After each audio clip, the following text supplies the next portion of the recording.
Welcome back. Let's roll out and bring in Steve Corder from Athlon Sports. You guys remember, I think last week or maybe 10 days ago, Steve did some reporting on my main man, Deion Sanders, and where there was quoted, this is the whole thing about it's like a Grand Theft Auto video game in the Colorado Buffaloes locker room culture. Steve, welcome to the show. Thank you for taking the time to join me in the audience. And so, don't want to keep you long, but I would like for you to reset what you reported in your article. And I want to know, are you located in Boulder? How close are you to the program? Is this firsthand knowledge? And when I mean firsthand, you're hearing directly from sources. Anyway, walk us through your reporting on the story. Thanks for having me on, Jason. I appreciate it. This began about 4 months ago, 3.5, 4 months ago.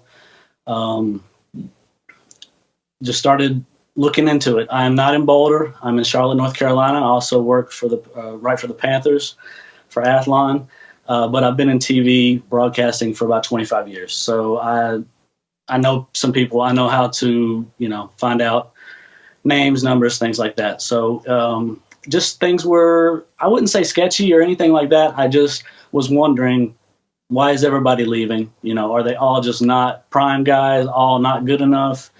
And the Athletic had reported last year about some of the first year guys. And so I was just interested about how, this group of transfers, this group of guys, what was going on with them. So just I have a couple people that work with me we've been doing legwork. We've been talking to people, whatever we can do. Oh, we hear this. You should check with this person. You should check with that person. So yeah, it's been a couple months in the process, and just trying to put that out there the best way that I thought could be put out there.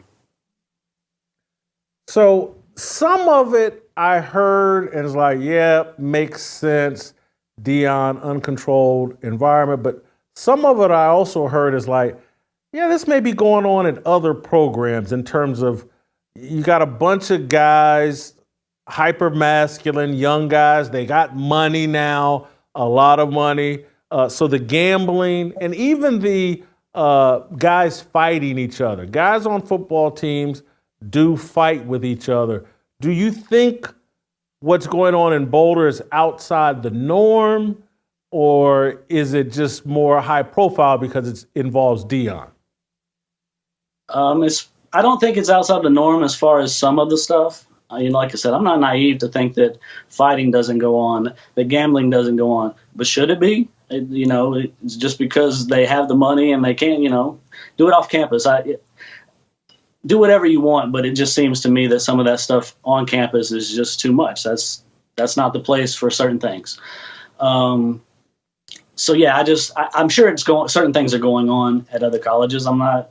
Again, we've heard about Georgia. We've heard things, and it's happened since the days of Miami. So it's not something new. But again, does that make it right? Does that make it so we should just look past it? We should act like it's not happening? That's kind of where I'm at. Where I ended up landing is like, hey, I like the story. I'm glad he reported it because I do think it's emblematic of the sports world has married itself to gambling and the gambling companies. They've married themselves to hip hop culture. Rap music defines sports culture now. And so you've got the radical materialism of hip hop, and you point out they got the gun thing going on where it seems like a lot of these guys have guns. And look, there were guys on my college team in the 80s that had guns, but it wasn't commonplace. But here we are, that was in the 80s. Here we are, 40 years later, and the whole culture is immersed in hip hop and guns and gambling and materialism. And so I see what's going on in Colorado, and because Dion embraces the whole hip hop thing. And the thing that I was surprised that wasn't in your article, and because I think marijuana is legal in Colorado, and so I would imagine drugs and marijuana use and maybe other drugs are also probably prevalent, but maybe you didn't hear about that, or you just chose to leave it out.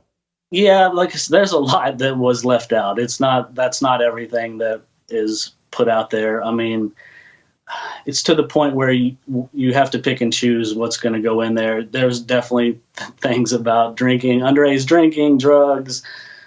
There's so much. It's again a little mind-boggling when you kind of get into it. As far as is this going on in other places? That's kind of where I've landed on it.